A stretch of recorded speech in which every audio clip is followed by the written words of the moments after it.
네, 이 아이들을 키우면서 생활하다 보면 남의 아이에겐 쉬운데 정작 우리 아이에게는 어려운 부분이 있죠. 그런데 남의 아이에게도 어렵고 우리 아이에게도 어려운 또 그런 대목도 있습니다. 그것이 바로 성의 문제가 아닐까 싶습니다. 이제 우리 아이들에 대한 성교육이죠. 그래서 오늘은 자, 성교육, 아이와의 대화가 답이다. 이렇게 주제를 잡아봤고요. 오늘은 정말 국내 최고의 전문가를 또 한 분을 모셨습니다. 이 책 제목을 보시면요. 자, 성교육하는 아빠의 괜찮아 사춘기. 이 훌륭한 책이죠. 이 책의 저자이신 박재균 선생님을 직접 모시고 이야기를 나눠보도록 하겠습니다. 박 선생님, 안녕하세요. 네, 안녕하세요. 근데 이 책 제목이 맞는 거예요? 그렇죠. 제가 이제 성교육하는 아빠라는 그 닉네임? 그걸 이제 블로그 활동을 하고 있었거든요. 근데 그 이름을 그대로 그냥 책에다가 쓴 거죠. 유튜브는 안 하시고요? 유튜브는 아직 안 해요. 울렁증이 있어가지고. 아, 카메라 울렁증? 네.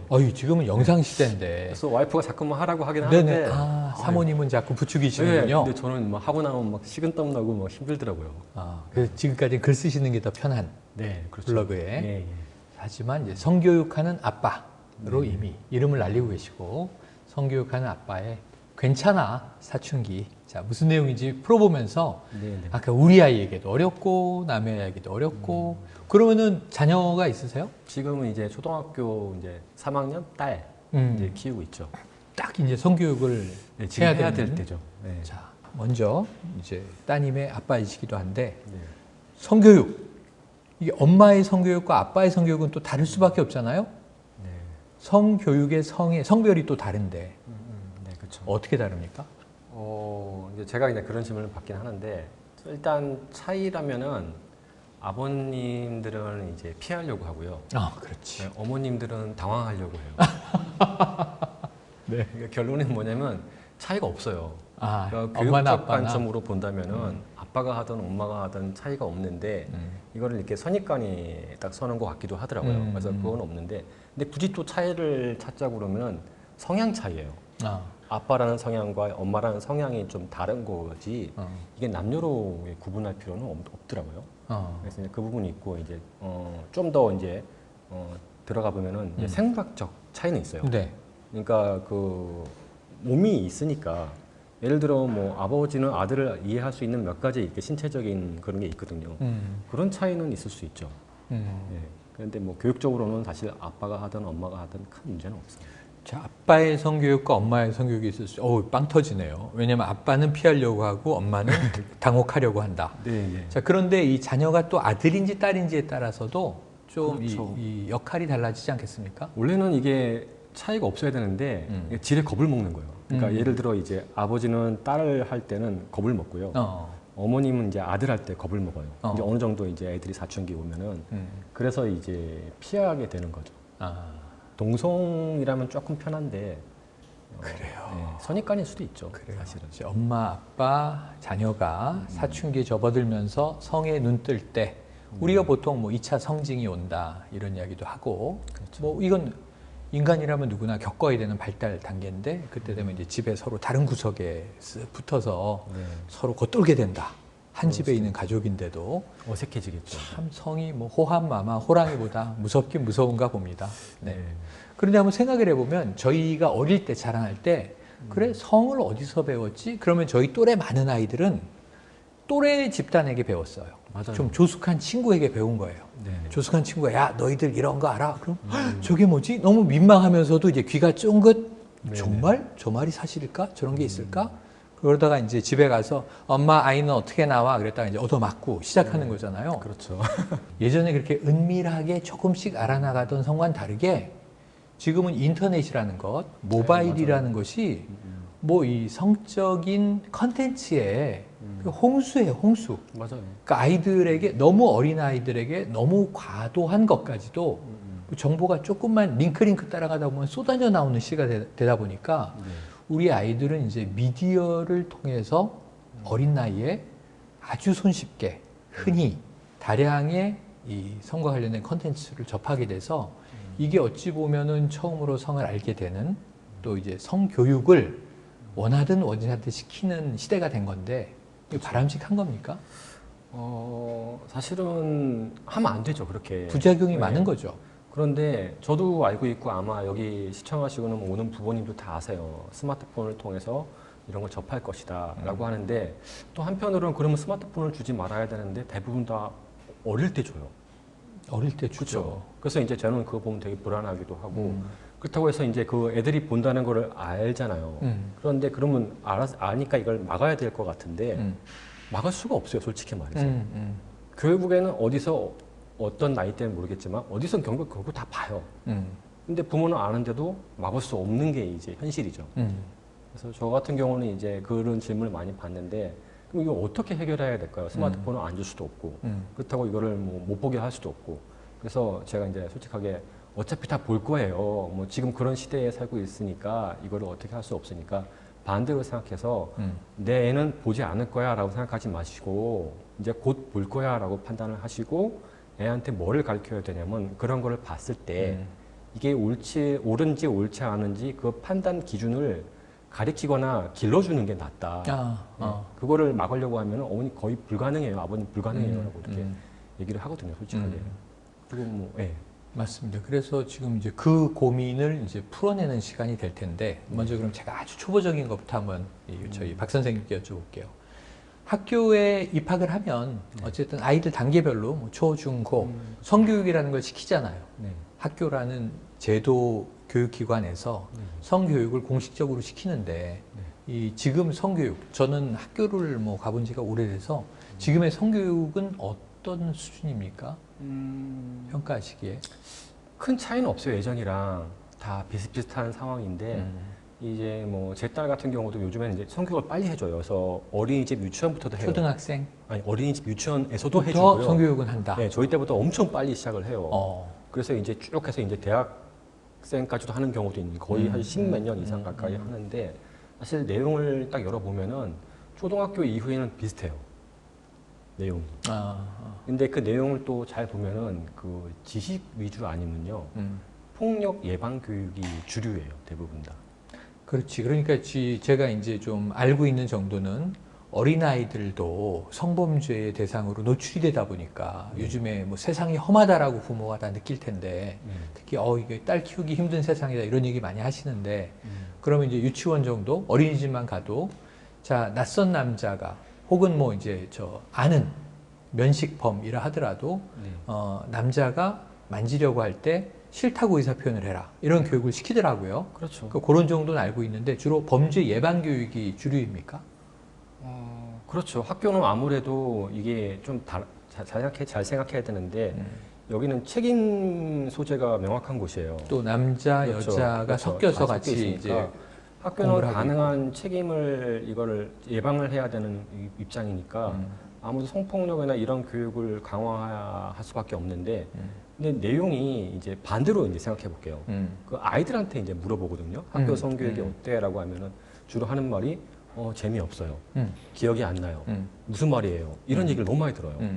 그러면 학교에서는 물론 어른들은 그렇게 해주고 싶어서 가르치고 싶지만 아이들이 이거를 못 받아들이고 있는 거라. 그래서 요즘 그냥 뉴스나 미디어에서 보면 학교 성교육에 이제 조금 걱정이 많다라는 얘기를 많이 듣는데 저도 이제 그걸 공감하는 거죠. 걱정도 되면서. 자, 그럼 성교육을 하시는 아빠 입장에서 그러면은 이 학교 현장에서의 성교육에 대해서 성교육 전문가시니까 뭔가 조언을 좀 해서 이게 실효성도 있고 현실적으로 의미 있는 효과가 있는 성교육이 되도록 해야 되는데 어떤 조언을 좀 주셔야 됩니까? 처음에 저도 무슨 생각을 했었냐면 학교 성교육에 문제가 있으니 학교 성교육을 뜯어 고쳐야 되겠다라고 생각을 했었어요.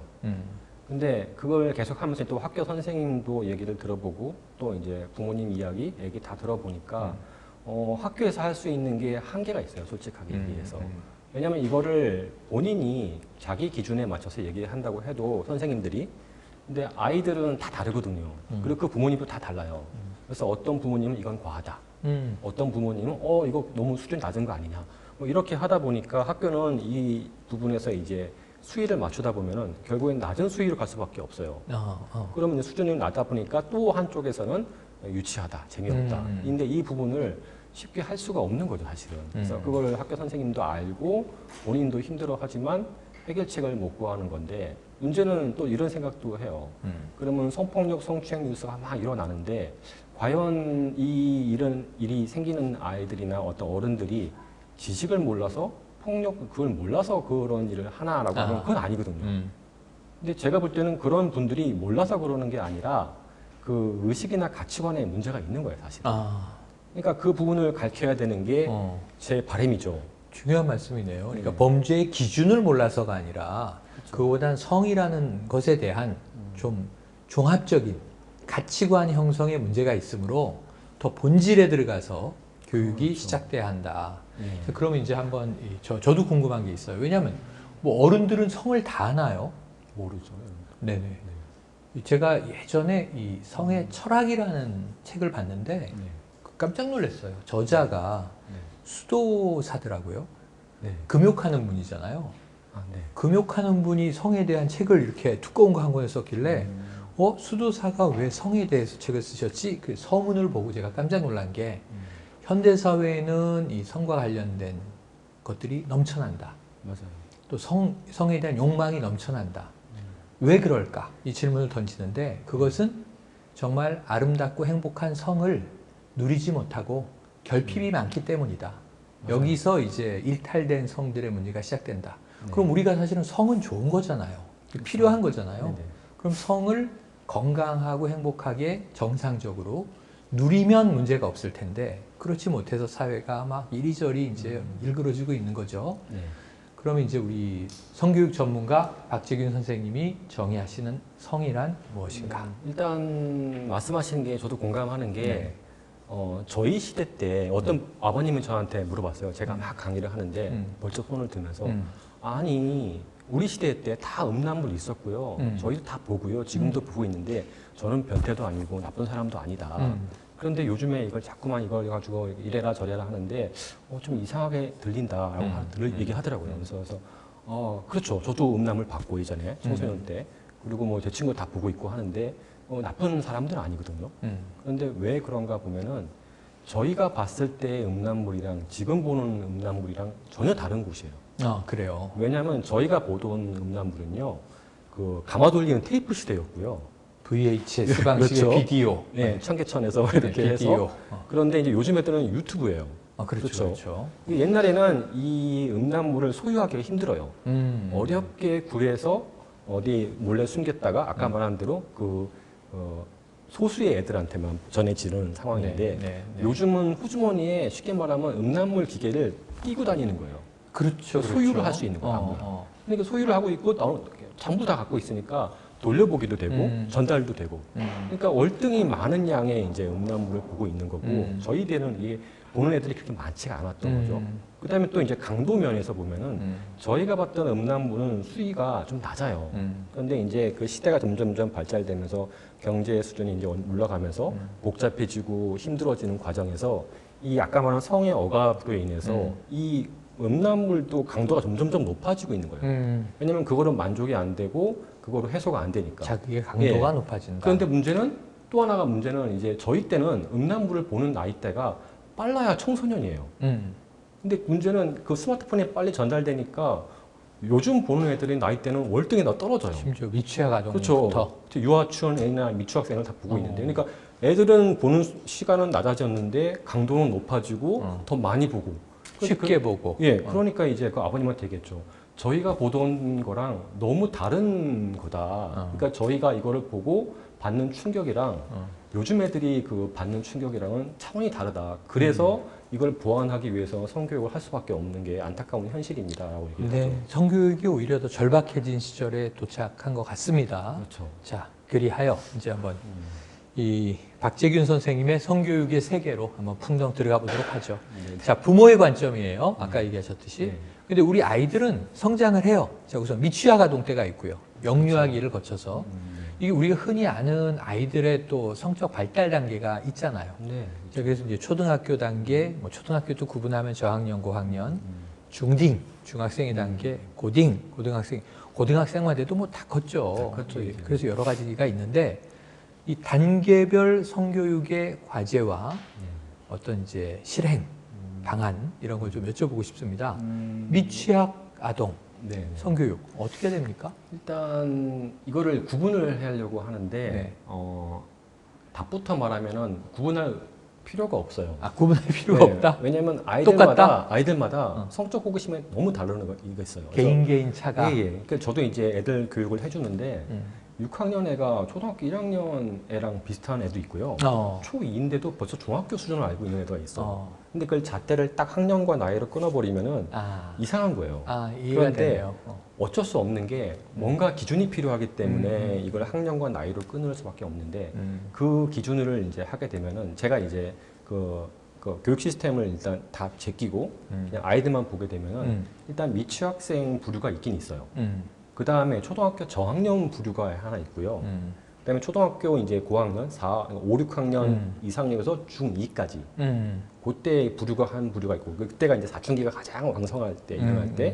그 다음에 중3 이후 고등학생들 이제 사춘기가 이제 빠지면서 부모랑 분리되는 관계. 뭐 알만한 건 네, 다 아는 성인 직전의 단계. 그렇죠. 그렇게 네 개로 이렇게 큰 윤곽이 보이더라고요. 네 단계. 그럼 이제 꼭 이게 나이에 따라 딱 썰어낼 수 있는 건 아니고 그쵸. 개인차가 크다. 사실은 이게 성교육은 맞춤형 교육을 하는 게 가장 좋을 텐데 어렵죠. 또 우리가 집체교육의 단계, 네, 학교라는 곳이 이제 그런 사회니까 그걸 전제로 하고 지금 한 네 덩어리로 나눠보도록 하죠. 그러면은 1단계 성교육 초입 단계에서 아이들이 제일 좀 그 성에 대한 반응으로 보이는 행동들은 어떤 게 있어요? 제가 이제 상담을 하고 시작했거든요. 네. 상담을 이제 벌써 한 몇 년 하고 있는데 애들이 질문을 가만히 들어보니까 이제 통계를 제가 내놨거든요. 그래서 이제 봤더니 유아 쪽, 그러니까 미취학생 애들을 질문하는 거는 주로 자기 몸 아니면은 친구 몸이에요.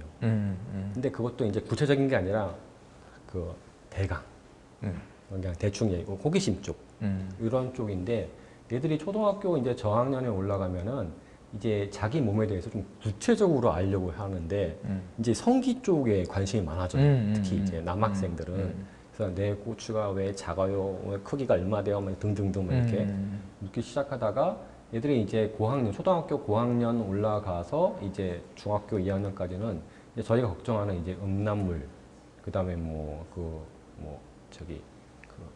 동성애 이런 것도 관심을 갖기 시작하면서 상당히 구체적인 내용을 많이 한다. 미디어 영향 때문에 그런 것 같아요. 그러다가 이 친구들이 이제 고등학생이 되면은 저희 이제 20대 성인들이 알았을 법한 내용들을 이제 맞닥뜨리는데 이제 성관계, 피임, 임신 이런 현실적인 문제에 이제 닥치게 되더라고요. 아마 신체가 성장을 저희 때보다 다르게 커서 그런 것도 있는데 아직 가치관 형성은 미성년자라고 하지만 몸은 어른이잖아요. 그때쯤 그렇죠. 되면. 월등히 벌써 중학교인데도 몸은 이제 어른에 가까운 게 있으니까 그런 문제가 이제 생기는 거죠. 이제 관심거리도 이제 달라지고.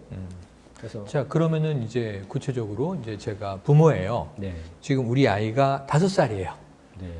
남아일 수도 있고 여아일 수도 있는데 그 이제 성기에 대한 집착, 관심 이런 걸 막 보여요. 네. 근데 그거를 아빠인 제가 봤어요. 우리 아이가 지금 이 성기를 가지고 뭔가 막 이제 몰입을 하고 있어. 네. 그런데 제가 지금 너무 당황하니까 네네. 그러니까 아빠니까 아까 피하고 싶은 쪽이지만 그렇죠. 그럼 제가 박재균 선생님한테 전화를 했어요. 네. 선생님 지금 이런 상황이 저희 집에서 벌어지고 있는데 제가 어떻게 행동해야 좋겠습니까? 네. 그럼 답을 주셔야 되잖아요. 먼저 그 부모님들한테 부탁드리고 싶은 거는 저희가 너무 예민해요, 일단. 예민해. 미디어라든지 이런 걸 통해서 좋은 것보다는 나쁜 걸 많이 보거든요. 일단 많이 예민해서 만약에 내 아이가 뭐 성기를 만지작거리거나 뭔가 이상한 행동을 하면은 지레 겁을 먹어요. 예를 들면 저희 아이들 어릴 때 왜 아빠랑 엄마랑 다르게 생겼어? 뭐 이런 질문 하잖아요. 그래서 이렇게 딱 물어보는데 갑자기 놀래가지고 야 이게 뭔가 알고 그러는 거야? 큰일이 났네? 그러면서 오만 가지 생각을 해. 그래서 막 전문가를 찾거나 막 묻는데 맞아요.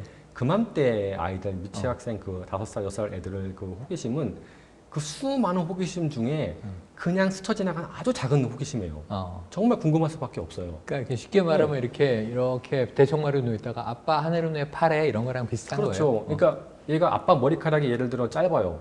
그럼 아빠 머리카락 왜 이렇게 짧아 물어보는 거랑 똑같은 거예요. 자기 성기 물어보는 게. 근데 부모가 놀래가지고 이게 뭐냐 하면 오만 가지 생각을 하죠. 그러면 애가 이상하게 보는 거예요. 오히려 왜 아빠가 왜 저 이상하지? 반응이? 그래 이해가 이게 되죠. 뭔가? 이렇게 되는 거예요. 그래서 아버님한테 어머님한테 놀래지 마시라고.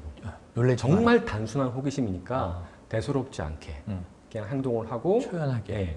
그래서 그냥 편하게 얘기를 해주고 얘가 호기심이나 궁금함이 있으면은 책이나 이런 걸 펼쳐주면서 이게 뭐야라고 얘기를 간단하게 하고 백과사전적 예. 교육을 하고. 더 얘기하지 말라고 그랬어요. 괜히 그 말 더 하다가 괜히 엉뚱한 꼬인다. 데로 꼬이니까 편하게 그냥 받아들이세요라고. 우선은 대응의 태도가 중요하군요. 그렇죠. 부모 태도가 성교육의 1순위예요. 저도 이제 얘기를 들어봤더니 애들이 이제 물어보니까 부모의 이상 반응에 대해서 애들이 궁금해하는 거예요. 왜 아빠가 왜 엄마가 왜 저 반응을 보일까? 그러니까 왜 그게 저렇게 화들짝할까? 네 그것 때문에 애들의 호기심을 자극하는 거예요. 오히려. 그러니까 저도 이제 딸이 막 물어보는데 처음에는 놀랬어요. 성교육을 안 배울 때는. 근데 요즘엔 이제 물어보면 속으로는 막 놀랬는데 겉으로는 태어난 척, 그거 뭐 이렇게 대하는 거예요. 그게 아마 바른 답일 거예요. 자, 여기서 첫 번째 이 박재균의 성교육의 팁이 있습니다. 일단 뻔뻔해져라. 맞습니다. 아이에게 속마음을 들켜서는 안 된다. 예. 초연하고 태연하게. 이게 중요한 대목이네요. 정말 중요해요. 네네. 네. 그게 이제 전문 서적에는 자연스러움이라고 표현을 하는데 자연스러움. 네. 그게 조금 고급스럽긴 한데. 그렇긴 한데 결국에는 아까 말한 대로 그냥 뻔뻔하게. 자, 그럼 아까 좋아요. 이해가 됐습니다, 일단은. 네. 자연스럽게 그것을 설명은 해주고 넘어가되 네. 너무 뭐 걱정 때문에 그걸 깊이 있게 파다가는 더 문제가 커질 수 있다. 네. 자, 이건 이런 거야. 자식, 별거 아니야. 그럼 넘어갔어요. 이제 그 다음에 이제 아이는 잘합니다, 계속. 그렇죠. 그럼 아까 얘기한 이제 초등학교 한 뭐 저학년 되겠죠. 그 이때는 궁금해하는 게 뭐예요? 성에 대해서? 이때는 이제 단순 호기심이 아니라 진짜 호기심이에요. 아 진짜 진짜 궁금한 거예요. 실존적 호기심 단계. 네, 그러면 이 친구가 이제 물어볼 때 음. 단순하게 물어보지 않고 구체적으로 물어봐요. 아하. 예를 들어 예전에 유아 때는 뭐 아기가 어떻게 태어나라고 하면 엄마 아빠 사랑하면 만나면 아기 생겨 그래라고 끝나는데 초등학교 저학년 때 그렇게 물어보잖아요. 의심스러운 표정을 짓는 거예요. 이게 뭐 어떻게 만난다는 거지? 왜냐면 얘는 정자난자를 알거든요. 그렇지. 왜냐면 유치원 때 다 배웠기 때문에. 유치원 때 근데 그러면 배우는구나. 사랑하면 만난대요. 그러니까 뭐 이 보통 이상한 저희 거죠. 어릴 때는 엄마랑 아빠랑 만나서 손잡고 자면 그쵸. 네가 생긴 거야 뭐 이런 얘기 네, 하잖아요. 유치원 때는 어릴 때는 그게 먹혀요. 새빨간 요즘- 거짓말이. 네, 근데 요즘 초등학교에는 책들이 많아가지고 미디어나 다 알고 있어요 이게. 이미 어느 정도 알고 예, 있다. 어떤 애들은 떠봐요. 네. 부모가 분명히 그러니까 자기는 다 알고 있는데 거의 만화 짱구 네, 같은 수준이네요. 네, 엄마 아빠가 어떻게 대답하는지. 근데 엄마 아빠가 뭐 사랑해서 막 이렇게 하면 이 엄마한테 거짓말을 하는구나. 이걸 숨기는구나라는 거를 하면서 그다음에 무슨 행동을 하냐면 이걸 닫아요. 이런 얘기를 하면은 우리 안 부모는 되는구나. 우리 부모는 걱정한다. 그렇죠. 두 가지 케이스도 엄마를 무시하거나 아니면은 아예 내가 입을 닫거나. 근데 물론 과장해서 얘기했지만 이제 그런 모습을 이제 보이기 시작하니까 이 친구들은 좀 자세하게 얘기해줘야 돼요, 사실. 네. 그래서 저희 때보다 수준이 높다라는 걸 생각하면 저희는 정보를 못 얻었던 시대고 요즘 애들은 너무 많은 정보가 있으니까 애들이 저희가 생각하는 것보다 많이 알아요. 거기서부터 좀 힘들어지네요. 그렇죠. 힘들어지네. 자, 좋아요. 그럼 이제 아이가 어떻게 아이가 만들어지고 이거 뭐 어떻게 된 것이며 아빠 엄마는 어떻게 했느냐. 그럼 이제 이때는 좀 구체적인 그림이 등장하겠네요. 그쵸. 남자의 몸, 그림이라는 게, 그쵸. 여자의 몸 해서. 네네, 얘기해 주는 게 제일 좋죠. 그다음에 이제 관계의 절차와 과정. 네네, 중요하죠. 그 엄마 아빠가 어떻게 해서 이제 이 아기를 낳는지에 대한 그 앞에 이제 이야기들을 해주는 게 아이들한테 되게 좋아요. 이런 그래서 상황에서 아이들한테 구체적으로 그러다가 갑자기 애가 물어봤어요. 그럼 그 정자가 난자가 만나서 이 얘기하면 안 돼요. 처음부터. 그거보다 앞에 뭐를 깔아야 되냐면 엄마 아빠가 어떻게 만나서 정말 사랑하고 이런 앞에 그 로맨틱한 이야기를 쭉 깔아주고 나서 그렇게 해야 되는 거죠. 그럼 애들이 정말 좋아해요. 그냥 술 먹고 네가 생겼단다 이러면 안 되는 거죠, 이건? 그러면 안 되죠. 안 되죠. 네. 아이가 상처받을 수 있어요. 그렇죠. 애가 여러분 안 됩니다. 너무 솔직하면 안 돼요. 그러니까 이게 그렇죠. 뭐 실수로 뭐 술 먹고 그랬다 안 됩니다. 로맨틱한 스토리가 필요하다. 네, 애들은 거기에서 이제 자기의 존재감을 찾으니까. 그래. 엄마 아빠가 정말 사랑해서 내가 태어났다. 이게 중요한 그래. 거죠. 정말 이건 이제 하나의 그 천지창조와 같은 일이 벌어졌고 그 결과 이 어떤 이 생명의 신비에 의해서 나는 잉태가 된 거예요. 네, 그 다음에 이제 뭐 난자와 정자 얘기가 구체적으로 나오겠죠. 그러면 애들이 이제 이건 눈에 안 보이는 얘기니까 사실은. 네, 그렇죠. 그래서 그게 정말 중요하죠. 근데 이제 이 친구들이 이제 한 5, 6학년 올라가서 계속 그 로맨틱한 얘기를 해주잖아요. 그럼 애들이 이제 또 비웃어요. 아니, 비웃을만 한 게 그렇게 로맨틱해서 내가 생긴 게 맞는데 저학년 엄마 때는 아빠는 매일 그렇죠. 싸우잖아. 그렇기도 하죠. 어. 싸우는 모습도 있긴 한데 문제는 애들이 이제 미디어로 이제 본 거예요, 그거를. 아, 이제 로맨스만이 아니다. 예, 분명히 이건 이상한데. 이상한데. 근데 왜 엄마 아빠가 저렇게 사랑해서 뭘 했다고 하는데 저게 맞는가? 뭐 생각하면서 또 무슨 생각하냐면 음란물에 대한 걸 보면 애들이 이게 현실이라고 알고 있는데 그 음란물 내용 보고 있으면 약간 불쾌감이라든지 놀래임이나 이런 게 있거든요, 사실. 많죠. 예, 근데 그거를 애들이 무슨 얘기를 들어봤더니 자기 엄마 아빠도 저렇게 해서 성관계를 했다는 걸 알게 행위를? 되니까, 예, 행위를, 그러니까 정확히 말하면 성관계가 아니라 성행위를 한 거를 이제 본 네, 거죠. 네, 네. 근데 그걸 이제 애들이 이걸 이해를 그렇게 생각하는데 차마 말은 못 하겠고, 근데 엄마가 막 로맨틱하게 너희 아빠, 너희 엄마를 만나서 너무 행복했으니까 정말 저럴까?라는 생각을 하는 거예요. 그러면서 애들이 이제 그 오해를 하기 시작하는 거죠. 어떤 오해가 있어요? 그러니까 이게 그 성관계라는 게 왜냐면 거기에 보면 폭력적인 모습도 보이고 나쁜 모습이 너무 예, 많죠. 그런 건데 그러면 결국에는 이제 뭐 아빠가 엄마를 뭐 이렇게 생각하게 되는 건데 그 얘기를 그러면 해줘야 된다는 거죠. 그래서 결국에는 고학년 넘어간 애들한테는 그 성관계가 어떤 건지에 대해서 좀 깊이 있게 얘기해야 될 때가 된 거죠, 이제. 그러니까 지금 이 대목이 제가 너무 성인이 되고 화가 나는 대목인 게 우리가 다 어린 시절이나 뭐 미성년자 시절에 아까 얘기하신 대로 포르노그래피를 접하면서 성에 대한 이제 이 지식을 얻어왔던 거예요. 그렇죠. 그게 어찌 보면 이제 정규적이지 않은. 하지만 그 어떤 정규적인 뭐 과정이 없는 거죠. 그러니까 이제 떠도는 풍설을 가지고 우리는 성에 대한 지식을 가지고 오고 스스로 이제 성인의 단계 이후에 경험을 통해서 체득할 수밖에 없는 일이었던 건데 참 인간 사이에 이렇게 은밀한 부분이 있을까 하는 걱정도 드는데 저 요즘에 음란물들을 이리저리 보면 양극단이에요. 하나는 아까 말씀하신 대로 멜로물은 너무 로맨틱이 판타지로 간 나머지 현실의 사랑이 아니고 저건 천상의 사랑인가? 그리고 한쪽은 너무 좀 뭐랄까요, 비윤리적으로 흘러서 변태적인 것도 많고 이건 너무 좀 일상적이지 않지 않나? 그 사이가 비어 있는 거야. 네. 정상적이고 우리가 생활 밀착형인데 그런데 성에 대해서 조금 더 상식적인 것을 알려줄 수 있는 그런 영상은 왜 없는 걸까요? 왜 안 만드는 걸까요? 장사가 안 되나? 있기는 있어요. 있긴 있어요. 예. 드라마요. 드라마. 예. 드라마 이거 막장 드라마 말고요. 네. 예. 웰메이드 드라마. 예, 진짜 멜로 드라마인데 이제 아이들이 볼 수 있는 드라마가 청소년 드라마도 있고. 배드신까지 나오는. 배드신 직전까지겠죠. 이제 보통 바람은. 그러면은 중요한 게 블라인드 되잖아요. 그렇죠. 근데 왜냐면 그 영상은 그 장면을 안 보여주지는 않잖아요. 그러니까 보통 이제 이불 속에 들어가거나 침대에 들어가는 것까지 이제 보여주죠. 그러고 이제 아침에 눈을 떴을 때 장면으로 그렇죠, 이어지죠. 그렇죠. 근데 이제 뭐냐면 저도 이제 책을 썼는데 거기다 표현을 했지만 성관계랑 성행위의 차이인데 성관계는 앞뒤 이유가 있어요, 다. 내가 어떻게 만나서 어떻게 해서 사랑을 해서 그래서 성관계를 하게 돼서 한 건데 이해가 성행위는 앞뒤 과정이 다 빠지고요.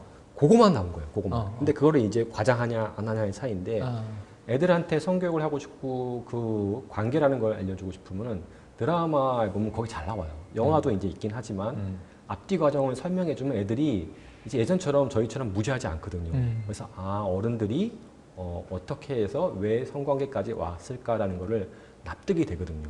그러면 이제 애들이 그걸 수용하는데 이제 그 얘기가 없고 그냥 그 생물학적 그 행위만 보여주니까 놀라는 거죠. 좋습니다. 자, 두 번째 단계에서는 우리 아이들이 사실 알면서 떠보기 위해서 물어볼 수도 있고 좀 구체적인 정보를 부모에게 물어볼 수 있습니다. 그래서 여기서는 정말 어린아이 취급해서 이 좀 애매한 이야기로 훅 넘어가시려고 그러면 이 아이들은 입을 닫는다. 지금 중요한 얘기를 하셨어요. 그럼 이제 성에 대한 대화를 이제 부모 자식이 할 기회가 앞으로 점점 멀어지겠죠. 그렇겠죠. 그럼 이제 우리 아이들은 어찌 보면 이제 그냥 사회적 흐름에 방치될 수 있습니다. 그래서 이 아이들에게 좀 구체적으로 솔직하게 이야기해 주는 것이 필요한 단계이다. 그런데 여기서 이제 그 위로 넘어가요. 그 위로 넘어가면 아까 얘기하신 대로 이제 초등학교 고학년 단계에서 중학교 한 2학년 단계. 자, 지금 이 박재균의 성교육 3단계 연령대로 접어들게 되는데 여기서는 이제 뭔가 행위가 시작되지 않습니까? 성징이 다 왔고 몸에. 사춘기까지 이제 온 상태죠. 네. 이 친구들은 이제 어른의 입장에서 올바른 얘기만 해주면은 안 먹혀요. 이 친구는 사춘기 특성까지 왔기 때문에 성교육이랑 사춘기랑 뒤섞어서 얘기해 줘야 돼요. 그 얘기로 들어가기 전에 딱 네네. 이거예요. 자, 아빠인 제가 어느 날 피곤해서 밤에 집에 왔어요. 네. 그러면서 부인은 자는 것 같아. 근데 우리 아이는 공부하느라고 깨 있겠지. 그러면서 이제 술도 한 잔 걸쳤고 그러면 이제 뺨을 부비고 싶잖아요. 네. 아유 우리 아들 아빠가 사랑한단다. 그리고 문을 탁 열었는데 일이 벌어지고 있어. 네, 열심히 뭔가 하고 있겠죠. 어떻게 합니까 이런 상황에서? 네, 이런 상황이 오잖아요. 차라리 아버님이 아들을 보면은 어. 덜 그 부담스러워요. 아 오케이. 왜냐면 저희는 경험을 해봤기 때문에. 나도 저땐 저랬지. 네, 그래서 아 그래 하면서 문 닫을 수 있어요. 아하. 근데 이제 어머니가 만약에 아. 아들을 보거나 아버님이 딸을 봤을 때요. 그때는 이제 눈 돌아가는 거예요. 이제. 눈이 왜 돌아가? 그 뭐 본인이 볼 때는 왜냐면 저희가 왜 눈이 돌아가냐면 저희가 그걸 했을 때 그때 이제 그 주변에서 뭐라고 반응을 했냐면 나쁘다, 더럽다라고 배웠거든요. 아. 그래서 저희는 그걸 죄책감으로 이제 무의식에 갖고 있어요. 근데 내 아이가 또 그런 모습을 하는 걸 발견하니까 용납이 안 되는 거예요. 그러니까 엄마가 보기에 내 아들이 자위하고 있는 걸 보면 정말 충격에 휩싸이면서 그렇죠. 내 아들이 이럴 수가 이렇게 되는 거예요. 그렇죠. 그래서 상담 와요. 눈물을 흘리면서 내 아이는 이럴 줄 몰랐다. 그럼 이제 아버지가 또 딸을 만약 자위를 아버님은 목격했을 이제 때 당황해요. 저 딸이 그거를 해요. 근데 여자애가 이러면 어떡하죠? 이렇게 생각하는 거예요. 그러니까 남녀의 차이가 있는 거죠. 또 이 차별이 원래는 자유라는 거는 할 수밖에 없고 누구나 할 수도 있는 건데 누구라도. 선택 사항이죠. 네, 무조건 그렇죠, 해야 되는 거 그렇죠. 아닌데. 그런데 내 아이는 하지 말아야 된다는 전제를 깔고 있는 선입견이 거예요. 있었던 거야. 특히 여자 딸은. 안 할 거라고 생각을 했던 거야. 예, 왜냐면 아버님이 볼 때는 딸은 순수하거든요. 천사라고 생각하는 거예요. 근데 어떻게 천사가 그 자유를 하냐? 그러니까 아빠들이 나쁘네요. 자기는 해놓고. 그렇죠. 그럼 자기는 악마야? 청소년 때? 그런 거죠. 어쨌든 남성, 여성에 대한 네. 서로 이성인 경우에는 조금 더 당황함이 힘들죠. 커질 수밖에 없다. 네. 왜냐하면 자기가 못 겪은 과정이니까. 그렇죠. 그러니까 잘 몰라서 그런 것도 있는 것도 있는데 그래서 이제 제가 이제 연락이 오거나 이렇게 교육을 할 때 자, 어떻게 대처해야 됩니까? 일단은 그 열어서 당황하잖아요. 그런데 그 상대인 애들도 당황해요. 당연하겠죠. 그렇죠. 당연하죠. 애도 순간에 하다가 은밀한 시간인데. 뭐 결정적인 순간에 문이 열렸단 말이에요. 그럼 이걸 스톱을 안 되고 뭐 정신이 없잖아요. 그럼 어떡해요? 그렇게 표현하지 마세요. 표현 안 네. 하셔도 돼요. 네네. 네, 말씀으로만 해주세요. 네, 이거 좀. 이건 좀 잘라주세요. 저희, 네. 잘라주세요. 이거 살려주세요. 살려주시기 바랍니다. 네. 예, 그 상황이 되면은 그러면 이제 애들도 당황하거든요, 사실은. 근데 그때 문을 어머니 열었다고 치고 밀고 들어와서 이 자식이 어디서 그런 더러운 이렇게 되면요. 그럼 이제 일이 심각해지는 거죠. 얘는 이제 거의 트라우마에 트라우마가 이제 되는 네. 거죠. 그래서 제가 부탁할 때는 그때 조용히 문을 다시 닫으라 그래요. 자연스럽게. 네. 그럼 얘는 분명히 못 나올 거예요. 다음날 아침까지는. 그리고 어머님도 당황하겠지만 결국에는 또 만나게 돼요. 그렇죠? 거실에서 학교 가야 되는데 만나고 하면서 방에서 나와 이제 있어. 아버님은 이렇게 하는 거죠. 그래 다 컸구나. 우리 좋다. 다 컸네. 좋다. 그러면서 야 여보 당신도 알지? 그러면 그래 알지. 이러면서 이렇게 끝내요. 축하해줘. 네, 축하해주고 축하하지만 그냥 반응하지 말아요. 축하까지는 아니고. 얘 정말 창피하거든요. 그렇지. 가만히 두고요. 그 다음 날 그날 저녁에 어머님이나 아버님이 좋은 각티슈를 하나 사가지고 절대 방에다 각티슈 두면 안 돼요. 안 돼. 그럼 들어오면 정말 수치스럽거든요. 애 그렇지, 입장에서. 그러니까 그 식탁 위에다가 가만히 둬요. 식탁 위에. 네, 그러면서 그냥 모른 척 아무 일 없는 것처럼. 언급은 그러면 하지 얘가, 않고 물건만. 각티슈를 가져가면서 정말 감사하게 생각하죠. 이제 인정을 됐고 이게 나쁘지 않다는 거를 죄책감이 아니다는 걸 알게 됐으니까. 그리고 이제 좀 시간이 지나서 이제 아버님이 동성인 아버님, 딸 같으면 어머님이 될 수 있겠지만 그래서 얘기하죠. 과하지 않게만 해라. 과하지 않게만 해라. 그럼 여기서 이제 자녀가 물어볼 수밖에 없어요. 그러니까 어느 정도가 과한 건가요? 그렇죠. 그 질문 똑같이 저한테 해요. 애들이. 네. 과연 제가 몇 번을 해야 선생님 자리가 나쁜 게 아니라고 하는데 그러면 제가 몇 번을 하면 좋을까요? 라고 해요. 책에는 뭐라고 나오면 일주일에 2, 3회 정도래요. 주 청소년기, 사춘기 때. 어. 그 정도면 괜찮다라고 하는데 제가 상담을 직접 애들한테 해보니까 이것도 차이가 있어요. 당연히 책은 그렇죠. 보편적인 기준이죠. 어떤 애는 하루에 한 번 하면 쓰러지는 애가 있고요. 어떤 애는 하루에 5번 하는데 전혀 지장이 없다는 애가 있어요. 그러니까 이 개인차가 크네요. 체력이나 이런 게 차이가 있는 거죠, 분명히. 그래서 이제 중요한 거는 내가 그걸 했을 때 내가 일상생활에 영향을 끼치면은 그게 문제인데. 지장이 없는 정도. 네, 그런데 기준은 필요하니 일주일에 저는 1, 2회라고 줄여요. 일주일에 왜냐면은 1, 2회로 낮춰서 이야기한다. 네, 곧 애들이 다시 연락 와요. 어. 선생님 한 이상한데요? 번으로는 부족해요. 그렇지. 저 정말 못 참겠어요. 어. 그러면 제가 관대하게 얘기하죠. 어. 그래 선생님이 보니까 2회까지는 견딜 수 있을 거야. 2회까지 할 수 있어. 그러면 얘가 정말 기뻐하면서 야 2번을 했다라는 걸 하죠. 그러면 얘가 이제 그 선을 한계선을 자기가 스스로 잡고 찾아나가는. 네, 찾아나가는 거죠.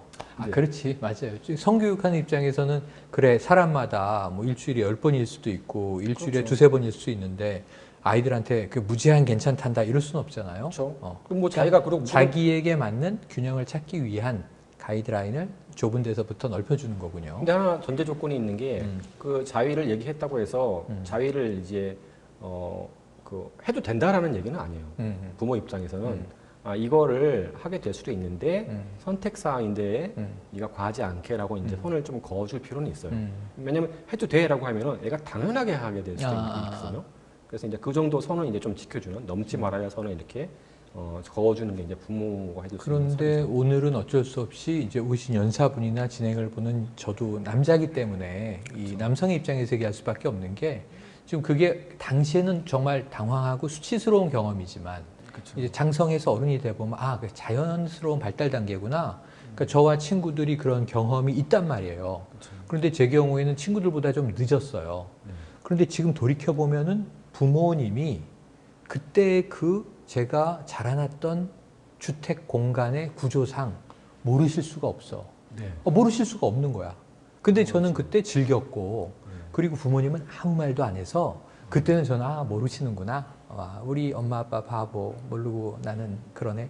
근데 지금 생각해보면 모르실 수가 없었던 정말 일이었던 거죠. 현명하신 부모님이시죠. 네. 그러니까 거기에 대해서 아까 말한 대로 죄책감을 들춘 게 아니라 기다려주는 거죠. 그래서 요즘에 한 달에 한 번씩 삼남매가 어머님 모시고 이제 외식을 하는데 요즘 가끔 이제 80대신 어머니한테 좀 궁금해서 물어보고 싶은 거예요. 네. 그때는 어머니 입장에서는 어떠셨습니까? 왜 네. 아무 말씀도 안 하셨습니까? 네네. 라고 여쭤보고 싶은데 이미 너무 오래 흘러간 일이 되니까 네. 묻고 가는 거죠. 그렇죠. 한번 기회 돼서 한번 물어보세요. 그러고 박 선생님께 한번 네. 우리 어머님은 이렇게 답하셨다 알려드릴게요. 네. 자, 그런데 지금 이게 남성이다 보니까 주로 네. 이제 아들의 상황에서는 지금 이야기가 그려져요. 네, 반대. 근데 딸의 경우에는 어떻게 저 연령 단계에서 성교육을 하는 게 좋아요? 일단 남자 여자는 차이가 없다고 하는데 뭐 솔직히 이제 얘기하면 남자가 빈도가 높을 수밖에 없어요. 왜냐면 신체 구조상 아니면 그 만지는 횟수가 많아지는데 문제는 이제 여자 쪽인데 여자들이 자위를 한다는 거에 대해서는 우리나라 아직 마인드상으로는 그 좀 불쾌하고 보편적으로 받아들여지지 않죠. 네. 그러니까 특히 이제 어머님 세대, 저희 부인 아내분들 세대에서는 자위가 허용이 안 됐던 시대였기 때문에 본인이 거기를 혐오하거나 아니면 불쾌하게 생각했기 때문에 그걸 수용하기가 사실 힘들어요. 그래서 제가 강의를 나갈 때 그 아들이나 아버님은 크게 부담 없이 얘기하는데 어머님들의 이 생각을 바꾸려는데 정말 힘들어요. 그러니까 수용을 못 하신 이해는 해요. 남녀가 충분히. 차이는 없다. 만약에 다 할 수 있다. 이 내용을 제가 서양에 가서 했으면 웃을 수도 있어요. 근데 우리나라는 그 유기적인 어떤 그 한계가 있기 때문에 그래서 그거를 이제 제가 바꾸려고 노력은 하죠. 근데 빨리 안 바뀔 것도 알아요. 그렇지만 누군가는 해야 되고 맞아요. 결국에는 그 성에 대한 억압이라는 거를 풀 시대가 오겠죠. 그래서 이제 그 부분에 대해서 제가 좀 가능한 편하게 들었을 때 부담이 안 되는 선에서 이제 얘기를 해드리고 있어요. 자, 드디어 이제 마지막 단계로 갔습니다. 아이들이 뭐 아직 신분상으로는 뭐 학생이에요. 고등학생, 입시생, 뭐 스트레스 많죠. 입시 교육 때문에. 그런데 이제 몸은 아이들이 다 컸어요. 요새는 엄마 아빠보다 크잖아요. 아이들 그렇죠. 신체 발육이 좋으니까. 그런데 이제 성문제에 대해서는 2단계 되면은 이제 부모의 지식을 필요로 하지 않지 않나요? 부모보다 더 많이 아는 더 많이 알고 엄마 아빠는 옛날 사람으로 무시될 수도 있는데 네. 이때의 그럼 이거는 성교육의 특성은 교육이 됩니까? 일단 교육을 하지 마셔야 돼요. 왜냐면 이제 사춘기가 넘어왔기 때문에 네. 질풍노도에 시작했기 때문에 이제 부모랑 이제 분리가 된 거예요. 그러니까 독립이라고 표현을 하는데 이제 부모의 말은 본인이 들었을 때 참고인 수준이지 부모의 하나하나의 양육에 대해서는 안 받아들일 텐데 여기에 대고 또 뭐 공자와 이런 거 해봐야 먹히지도 않거든요. 그래서 이제 이럴 때는 만약에 이제 부모님이 걱정하시는 게 고등학교 때나 이럴 때 이제 이성 친구거든요. 이성 친구가 16, 18 이쯤 되면은 중고등학생 때 꼭 이제 아들이든 딸이든 여자친구 있니? 남자친구 있니?로 시작하는데 없어 그러면은 또 없다고 걱정한다? 그렇죠. 그 있다 그러면 또 있어서 그것도 딱 그렇죠. 걱정하는 거예요? 네네네. 어떻게 해야 돼요? 만약에 아까 말한 유치원 애가 이성 친구 있어 그러면 그냥 웃음 넘길 수 있는데 어. 고등학교 한 2, 3학년 된 애가 여자친구 있어 그러면 무슨 생각부터 드냐면 얘 대학교 가야 되는데 이 생각해요. 아, 그럴 수 있네. 그러니까 왜냐하면 방해된다고 생각하니까. 맞아요, 맞아요. 그래서 이제 고민을 하는데 너무 걱정하지 말아야 될 건 대부분 다 좀 사귀다가 헤어져요.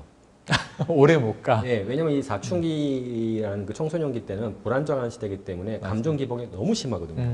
근데 얘들이 오래 사귈 수 있다는 거는 이성에 대해서 이해를 잘하거나 감정이 그 자기가 조절할 수 있다는 또 뜻인데 어떤 안정성이 예, 있어야죠. 대부분 다 이게 요동을 치기 때문에 서로 이제 불평불만이 있다 보면 부딪혀서 부딪히고. 헤어져요. 그러니까 만약에 근데 이 상황에서 부모님이 와서가지고 야 너 그거 왜 사겨? 그러면 안 돼 그러면 이제 반대로 들려요. 오히려. 야 짜증난다. 차라리 나는 이걸 해방하기 위해서는 나는 이제 나가서 더 적극적으로 해야 만나고 되겠다. 싶어. 그런데 그 부분에 대해서니까 과하게 반응하지 말라고 하는 거고 또 하나 이제 그 자기가 성취할 수 있는 뭐가 이게 공부가 될 수도 있고요. 어떤 다른 걸 수 있어요. 성취하는데 만족감을 잃는 애들은 이성 친구에 대해서 그렇게 많이 집중 안 해요. 오히려 내가 그 사회에서 이렇게 왕따를 당하거나 아니면 그 학교에서 뭔가 그 성취를 못하는 애들이 또 다른 뭔가를 찾고 싶어서 이제 이성 친구에 몰려가는 경우가 있거든요. 그래서 이제 그 이성 친구 사귄다고 했을 때 얘 환경이 어떤지를 봐야 돼요.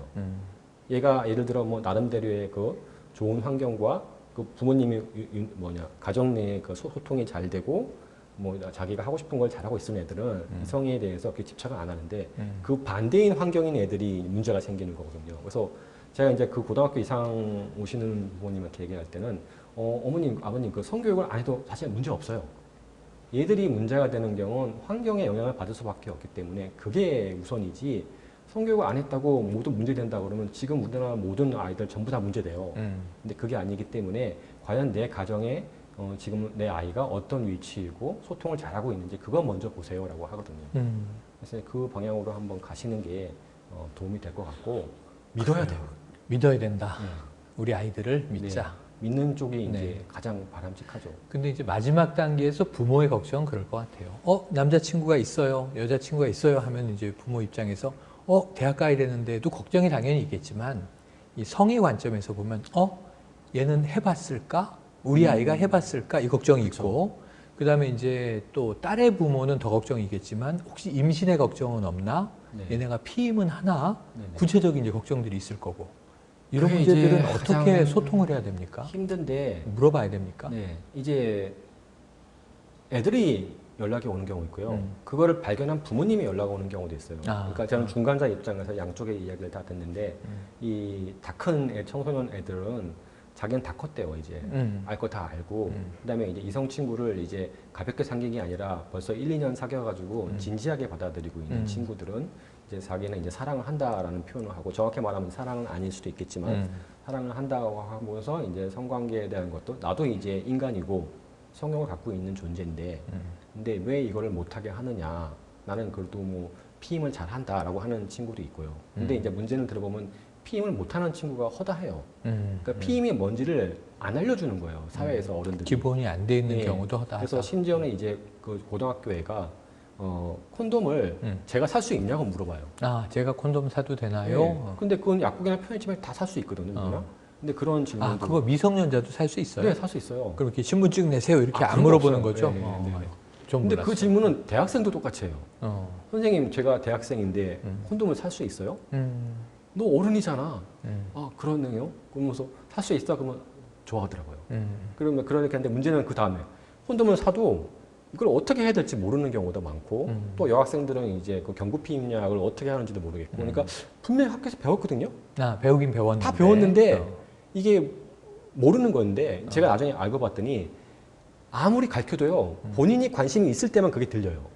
그렇기도 하거니와 이거는 이게 실제의 교육이어야 되기 때문에 이론 교육이잖아요. 그렇죠. 예를 들면 뭐 이렇게 생겼고 이렇게 쓰는 거고 이렇게 하면 이렇게 되는 거야. 칠판에 그림을 백날 그려준들 그렇죠. 사용해보는 건 첫 경험이라는 게 있지 않습니까? 맞아요. 그래서 저 같은 경우는 콘돔을 그러니까 강의를 애들 교육하잖아요. 콘돔을 바리바리 싸가가지고 하나씩 다 날아줘요. 너희들 평생 지금 이거 안 만져보면 너희들 아마 대학교 뭐 20대 후반 될 때까지 만져볼지도 못하고 이게 뭔지도 모를 거야 라고 하니까 차라리 지금 이 기회에 한 번이라도 한번 만져보고 한번 이 사용법을 익혀라 라고 얘기를 하거든요. 뭐 이런 식으로 좀 현실적으로 이제 해주면 좋은데 저니까 가능해요. 학교에서는 그걸 못해요. 못하죠. 왜냐면 책임 소재가 있기 때문에. 그렇게 해서 만약에 이성 교사가, 그러니까 남자 선생님이 여학생들에게, 그쵸. 혹은 여자 선생님이 남학생들에게 해서 최근에 그거 성희롱 아니냐라는 문제제기가 된 적이 있어요. 뉴스에 얼마 떴죠. 그만큼 이제 현장이라는 게 또 받아들이는 사람마다 생각은 다 다를 수 있기 때문에 상당히 좀 엄혹한 문제예요. 제가 그래서 형교육을 할 때 부모 교육이 되게 중요하다는 게 뭐냐면 부모가 이걸 어떻게 받아들이냐에 따라서 이 사회가 수용하냐 마냐의 결정이거든요. 아이를 열심히 가르쳐주는 것도 괜찮지만 그 뒤에 계시는 부모님들이 어디서 이런 걸 가르치냐고 이렇게 얘기해버리면요. 그렇지. 위축될 수밖에 없어요. 맞아요.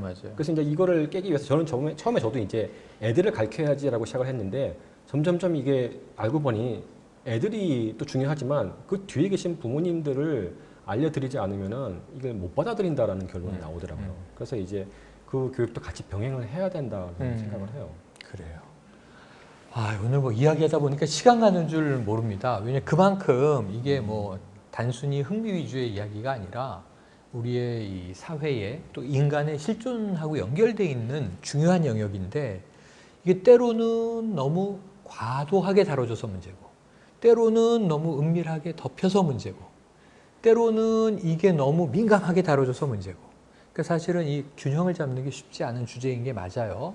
하지만 그럼에도 불구하고 끊임없이 올바른 방식으로 공론화를 하는 것이 중요하고 성교육은 중단돼서는 안 되고 사회에서 그게 나쁜 쪽으로 흘러가든 범람하든 아니면 좋은 쪽으로 진화하든 그 사회 변화의 단계에 맞춰서 우리의 성교육 더 크게 보면 성담론이 정립돼 나가야 하는데 그렇지 않다 보니까 부작용과 혼란, 범죄만 오히려 더 많아지고 있는 것 같아요. 그래서 아까 제가 시작부터 구성희 선생님 이름까지도 다시 또 끄집어내면서 우리 박재균 선생님이 지금 사회적으로 중요한 역할을 해주고 계시고 앞으로도 하셔야 된다라는 이제 말씀을 드린 거고요. 우리 아이들의 이제 발달 단계에 따른 어떤 성교육의 중요한 포인트들과 실제적인 대처 방안까지도 정말 이제 재미있게 논의를 해봤습니다. 여러분들도 이제 궁금하신 여기서 파생되는 주제들이 많을 거예요. 앞으로 좀 박재균 선생님을 자주 찾아보시고 여기에 대한 또 깊이 있는 고견을 얻으셨으면 좋겠고요. 자, 박 선생님 오늘 굉장히 중요한 얘기 많이 들려주셨는데 저는 정말 중요하다고 생각해요. 우리 이 프로그램에서 다룬 주제 중에서 참 중요한 부분인데 그래서 오늘 마지막으로 박 선생님 꼭 우리 시청자들에게 남기고 싶은 말씀이 있으시다면 뭡니까? 이제 부모님들한테 꼭 해드리고 싶은 말인데 제가 겪었던 부분이기도 하고 저희가 성교육을 부모들이 이렇게 생각해요. 나는 성교육을 배운 시대도 아니고 무지하고 그래서 못 가르치겠다라는 그 불안감에 있는데 제가 해드리고 싶은 말은 저희들 부모들 있죠. 성교육 전문가예요. 왜냐하면 이걸 관점을 돌려서 생각해야 되는데 지식과 폭력으로만 보게 되면 저희는 분명히 부족한 게 많지만 이 관점을 돌려서 가치관과 의식으로 본다면 저희는 어떻게 했어요? 인생을 살아가면서 이성 친구도 많이 사귀어봤죠. 또 헤어졌죠. 만났죠. 결혼했죠. 임신, 출산, 양육까지 어떻게 보면은 삶 전체에서 남자 여자가 뭐고 사랑이 뭐고 다 겪고 배운 분들이에요. 그러니까 이 관점으로 보게 되면 저희는 엄청난 전문가예요.